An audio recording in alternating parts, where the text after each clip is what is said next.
Welcome to White Paper Podcasts, where our hosts Andre and Heather discuss a wide variety of informational sources, making them easy to understand in a fun and entertaining way. So, if you took a 50-year-old American today, right, and just asked them to squeeze a hand dynamometer. Just a basic test of grip strength. Yeah. Exactly, just a basic grip test. They would actually physically register as weaker than a 50-year-old did like 30 years ago. Which is just wild to even think about. It's crazy. And, they're also measurably lonelier. They're reporting way higher rates of depression. And even their episodic memories are failing faster. Right. The cognitive decline is very real. But, and here's the catch, if you flew to Finland or Germany or, even just across the border to Mexico to test their peers, that decline completely vanishes. It's totally absent. Yeah. The international peers are stabilizing, and in a lot of cases, they're actually getting healthier. It's just a massive divergence in human health.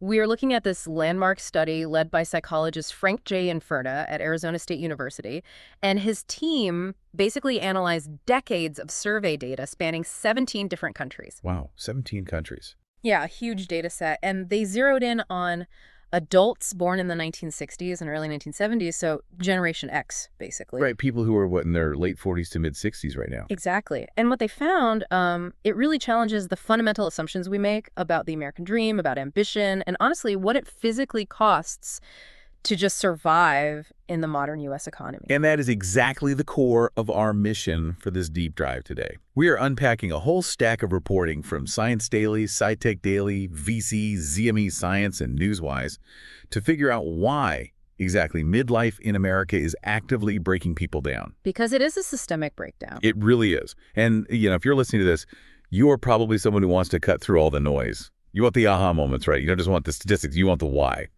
So, okay, let's unpack this. Let's do it. If an entire generation of Americans is suddenly losing their grip strength and their memory, that feels like something massive shifted under their feet. So when did the U.S. track suddenly tilt uphill? Well, the data pinpoints the early 2000s as the exact moment those trajectories split. Early 2000s. Yeah, because before that, midlife health trends in the U.S. and its peer nations were actually moving, somewhat in tandem. They were on similar paths. Okay, so what happened then? Well, around the turn of the millennium, there were these huge structural shifts in the global economy. And different nations just reacted to them in vastly different ways. European countries looked at the changing dynamics, like the rise of dual-income households and the fact that people were suddenly living much longer. Right, the demographics were shifting. Exactly. And they adapted their policies to actually match that new reality. They realized that the traditional family structure, where one person worked and one person just stayed home to manage the kids and the aging grandparents, that was just gone. It was completely gone. And they responded by significantly ramping up public spending on family benefits. They instituted really robust income support for things like paid parental leave, direct cash transfers, and heavily subsidized childcare. They basically built a societal floor. Yes, a floor so people wouldn't just fall through. But the United States went the exact opposite direction. Right. Spending on family benefits in the U.S. just remained flat. The prevailing policy was basically to outsource all of that new economic risk directly onto the individual. Man. So if I'm putting myself in the shoes of a 50-something listener right now, my kids are probably in high school, or maybe they're young adults trying to navigate this brutal job market. Right. Subsidized toddler daycare from 20 years ago isn't going to fix my current blood pressure, Right. So how is a lack of family policy from the early 2000s actively destroying an adult's memory today? Because that lack of policy didn't just affect toddlers, it set the entire rules of engagement for a person's entire financial life. Wow. The researchers actually call this specific American cohort the sandwich generation on steroids. The sandwich generation on steroids. It paints a picture. It really does, because the financial drain is cumulative. You spend your 30s completely draining your savings to pay for childcare. Then you enter your 40s and 50s, which are supposed to be your peak earning years, with way less wealth than previous generations had at that age. Because you spend it all just trying to go to work. Exactly. And then, because people are living longer now, but without better health spans, meaning they're older but sicker, you are suddenly tasked with managing all this complex medical and logistical support for your aging parents. So basically, you are expected to, crush your Q3 deliverables at work while simultaneously Googling assisted living facilities on your phone and then Venmoing your 24-year-old their rent money because they can't afford a starter home. That is the exact reality. I mean, that's exactly it. You have an entire generation essentially funding the survival of the generations above and below them, and they're doing it entirely out of their own pockets. But wait, let me push back a little here. Is this really just about a lack of government childcare subsidies? Or is there like a deeper structural pressure cooker that's just frying these adults? No, you're totally right to push back on that. It is absolutely a broader economic ecosystem. Yeah. It's not just the subsidies, because they are doing all of this during an era of skyrocketing income inequality. Right, the gap just keeps getting wider. Yeah. Since the early 2000s, the wealth gap between the top 1% and the bottom 50% in the U.S. has widened dramatically, while in much of Europe, it either stabilized or even declined. Wow. So wage stagnation means that even if you consider yourself, solidly middle class, the math simply does not work the way it did for the baby boomers. It's almost like the American middle class is playing this intense...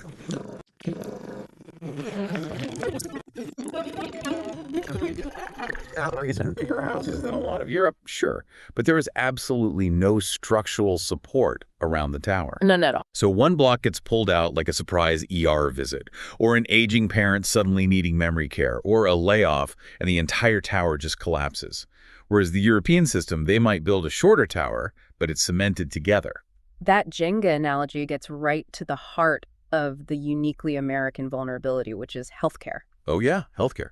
The U.S. spends way more per capita on healthcare than any other wealthy nation, yet the access is incredibly fragmented and it's heavily tied to your employment.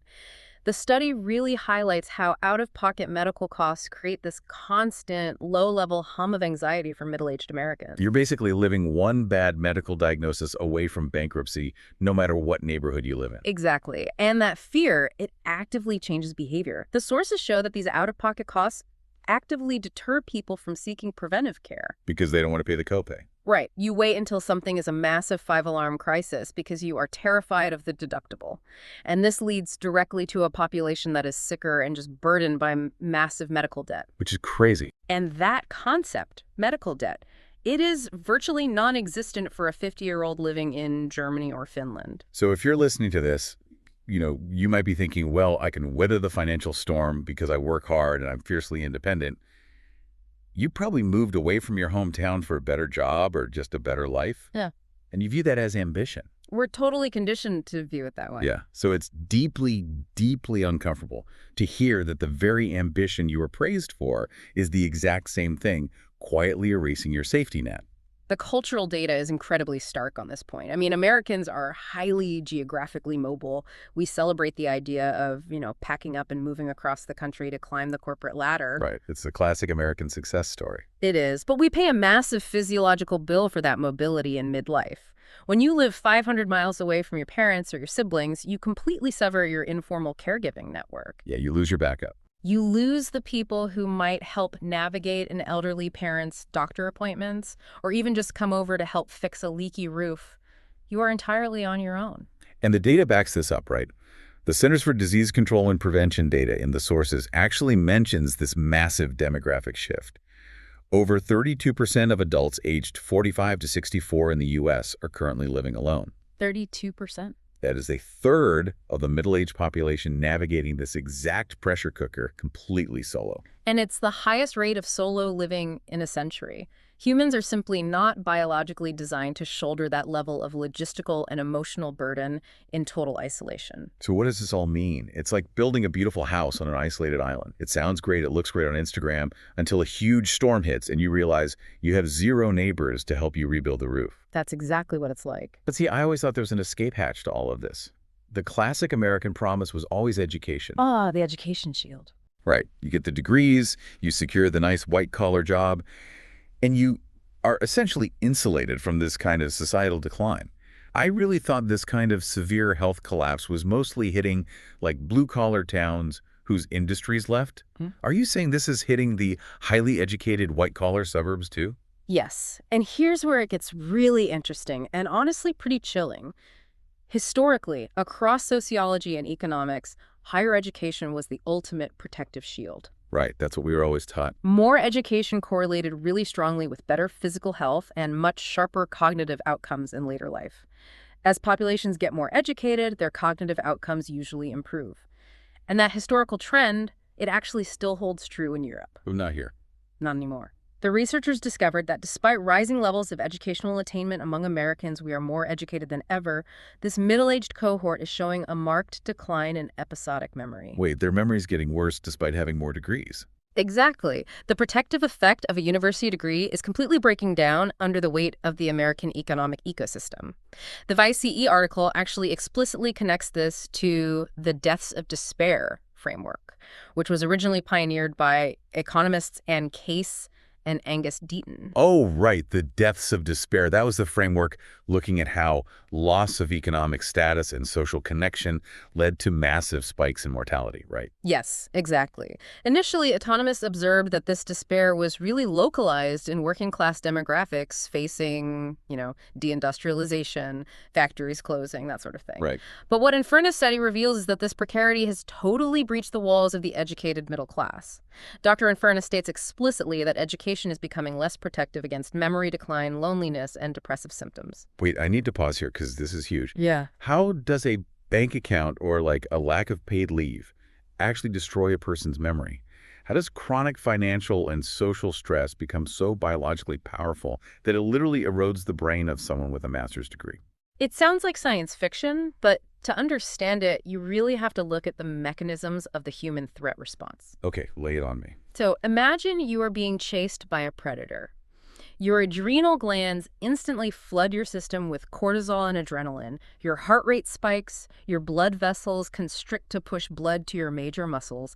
It is a fantastic, highly evolved, short-term survival mechanism. Right, you outrun the bear, you survive, and the threat goes away. You survive, and crucially, your nervous system resets. It goes back to baseline. But the modern American economic experience does not allow for that reset. Because the bear never leaves. Exactly. When you are constantly agonizing over high deductibles or housing costs for your grown children or your parents' insane nursing home bills, your brain interprets that as a constant low-level predator. The cortisol tap just never turns off. Jeez. Biologists actually call this allostatic load. It's the cumulative physical wear and tear on the body from chronic stress. So you're running a car engine in the red zone for 20 years straight. And it causes catastrophic physical damage. Chronically high cortisol literally degrades the endothelial cells that line your blood vessels. Oh, wow. Yeah. And this leads to hypertension, obesity, and cardiovascular disease, all of which the study notes are aggressively spiking in this American Gen X cohort. And here is the mechanical link to the brain to answer your question. Your brain requires massive amounts of healthy blood flow to function. Right. Oxygen and nutrients. Exactly. When your cardiovascular system is damaged by years of chronic stress, the hippocampus, which is the part of the brain responsible for episodic memory, is literally starved of oxygen and nutrients. So over time, the memory center of the brain physically shrinks. It does. It shrinks. The physiological damage from a safety net-free existence simply overpowers the cognitive benefits you might have gained from spending 4 years in a university back in your 20s. You can be highly educated, you can have a PhD, but if your environment keeps your body in a permanent state of fight or flight, your brain is going to take the hit.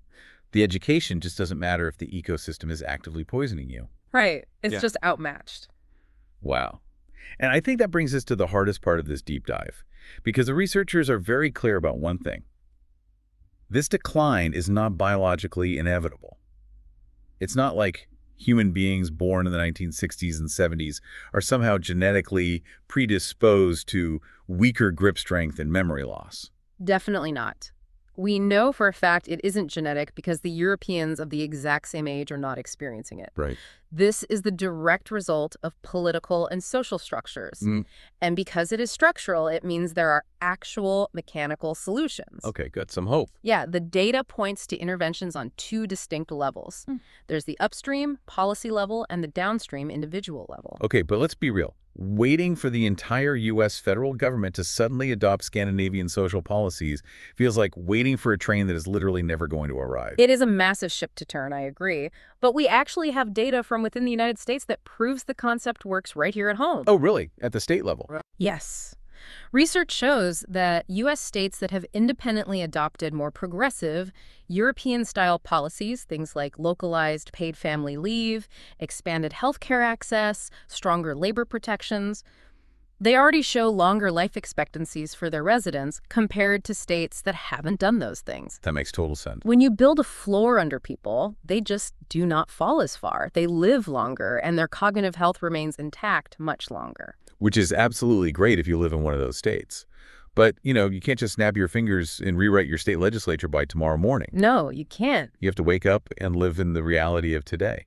So what is the downstream solution? Like, what can you, the listener, do right now, knowing the system isn't going to catch you if you fall? The downstream solution requires a pretty radical shift in how we value our time and our relationships. The research strongly emphasizes that psychological and social resources are the strongest remaining buffers against that allostatic load we talked about. So social connection as a biological shield. Exactly. The key interventions they found are maintaining strong relationships, cultivating a sense of personal control, and really actively engaging in community networks. And this is where we really have to look in the mirror. Because the default American impulse, right, when we feel stressed or financially insecure, is to just isolate and grind harder. Grind culture. Yeah, we think, if I just work an extra hour, if I just make a little more money, I can build my own private fortress to protect myself from the storm. But the data is absolutely screaming that the private fortress is an illusion. The fortress is what is actually making you sick. The researchers explicitly advise engaging in social networks, whether that is through, shared caregiving networks with neighbors, volunteer work, or even just consistent low-stakes hobbies with other people. It almost sounds so simple that it's easy to just dismiss it, like, oh, go make friends, problem solved. But we need to frame this entirely differently. We have to stop viewing a Tuesday night dinner with a neighbor or a weekend community project as this luxury you don't have time for because you are too busy crushing your career goals. Yes, exactly. You need to frame it exactly like a 401k contribution. A social 401k, I love that. Think about it. You wouldn't skip our retirement contribution just because you had a busy week at the office, right? Right. Social maintenance is your cognitive retirement fund. It is your literal health infrastructure. Because biologically, engaging with a community lowers your cortisol. It acts as a release valve for the allostatic load. It protects your blood vessels, which protects your hippocampus, which protects your memory. So you really have to view community building as a non-negotiable medical intervention. It is preventative medicine, plain and simple. Man, so let's look at the full picture of what we've really mapped out today. Midlife in America is currently breaking people down faster and harder than in any other comparable wealthy nation. And it is not a mystery why. No, the data is very clear. It's the result of a uniquely toxic recipe. You've got a massive policy gap that offloads all economic risk right onto the individual, sky-high healthcare costs that deter preventive medicine, skyrocketing income inequality, and a culture that literally praises you for moving far away from your safety net in the name of ambition. And all those stressors combine to create a chronic biological wear and tear that is so heavy, it is actually negating the historical health and memory benefits of getting a higher education. The financial Jenga tower is constantly swaying, and your brain is paying the physiological price to keep it upright. That's the tragic irony of it. Which brings us right back to the story you were told from the time you were a kid. The trajectory we are all sold about getting the degree, moving across the country for the big job, and building an independent, fiercely self-reliant life. The American dream. All right, so I want to leave you with a final thought to mull over long after you finish listening to this deep dive. If the American cultural obsession with individualism, this intense drive to isolate ourselves in pursuit of career success, is quite literally shrinking our brains and making us physically weaker by the time we hit 45, do we need to fundamentally redefine what a successful life looks like before we even graduate? If we want to keep our memories intact, I think it's a question we absolutely have to answer. Thank you so much for joining us on this deep dive. Take a hard look at your calendar, schedule some social maintenance like it's a doctor's appointment, and we'll catch you next time.